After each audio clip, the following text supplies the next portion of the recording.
Hey guys, so I found this listing on Facebook Marketplace. It's a gaming PC with a 3060 Ti listed for 500 bucks. Some details about the build. It has a 1400K. Apparently it's some new CPU. No, I'm just kidding, it's something else, but we'll get into that later. It has a 3060 Ti and we'll dive into the rest of the details shortly. I decided to inquire about it and uncover some more information, like I always do. I'm usually pretty skeptical when it comes to, picking up a build, especially, if I didn't put it together. It's just, I'm sure every builder kind of feels that way as well. So I asked about it, and yeah, he said it has some sort of issues booting up the PC. So it apparently inexplicably started throwing out boot errors. So I asked him to send me a video of it, and let's see what he sends me. All right, so here's the video. Gonna hit play. Now let me start it over here real quick. So yeah, first of all, I'm not a fan of stickers, but it is what it is for everyone's different PCs. But here you can see the boot failure detected.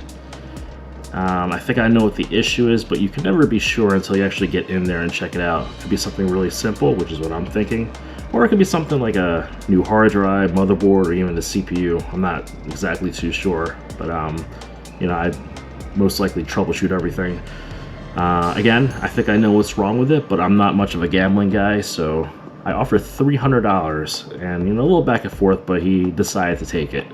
Fantastic. So I went into beautiful Trenton, New Jersey to pick it up on my way to work. Alright, so I finally got it back to the garage, and I followed a simple time-saving mantra, which is pretty much Occam's razor. I went with the most simple approach. I thought that maybe the previous owner tried to change the BIOS out or try to improve performance, but he ended up causing some instability. So I was able to recreate the failure on boot. So I took out the CMOS battery, which is hidden behind the graphics card there, and I unplugged the PS2 to let it drain out and reset. Before we switch it on, let's take a look and see what the parts we can confirm. So it does look like it's 2 sticks of DDR4 there. It's got a Cooler Master fan, some sort of Z690 board, I believe, and then this does look like a 3060 Ti as well. So yeah, let's boot it up.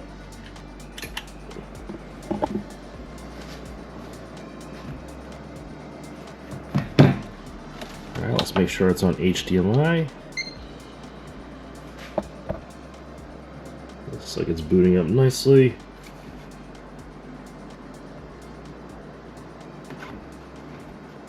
Alright, it boots right into Windows.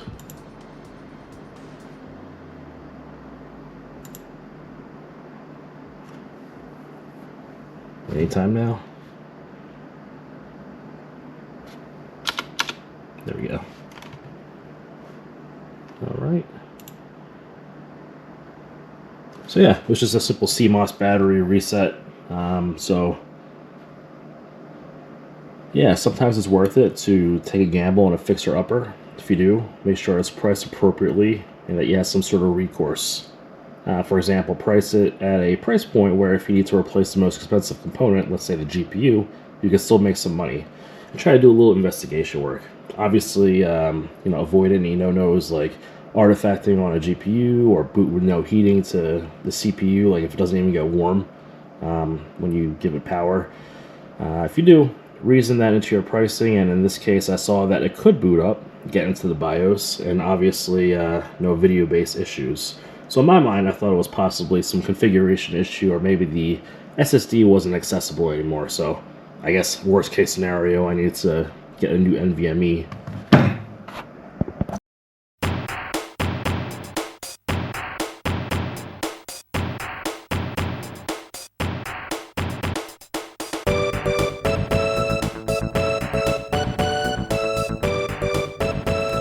Alright, so let's see what components we got in here. So we got no, that's not the GPU, but the CPU is a 12600K.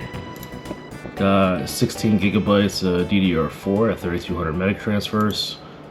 1 terabyte NVMe, of course onboard Wi-Fi, and a 3060 Ti. So all good stuff there, and all that for $300 and a little bit of legwork. And of course, going to be running it through superposition just to make sure that everything is running nice and stable like it should be. And of course, monitor the temperatures to make sure there's nothing wrong with this GPU, as well as the expected FPSs, and compare it towards known values and whatnot. So we'll let this run, and we'll finish this one out.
Alright, so that finished up, and it looks like decent score as could be expected for a 3060 Ti. Yeah,